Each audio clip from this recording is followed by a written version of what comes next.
Kalau aku sepak tepung semua terkeluar tau. Kau friendly tak friendly? Oh. Ya ke? Kau Ethan. Friendly tapi not any orang nak jual insurance kat aku lah. Ya. Walawe. Sorry lah. Okay. Oh no. Susah lah. I mean, to reject korang pun aku rasa bersalah tau. Tu lah, it's too polite to reject. Yeah. So I'm not straightforward. I mean, he's not wrong about the insurance. It's actually quite annoying though. Yeah.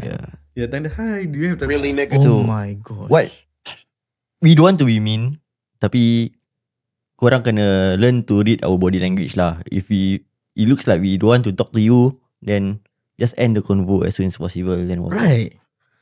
Tapi diorang tak nak berbual. Exactly. Hi.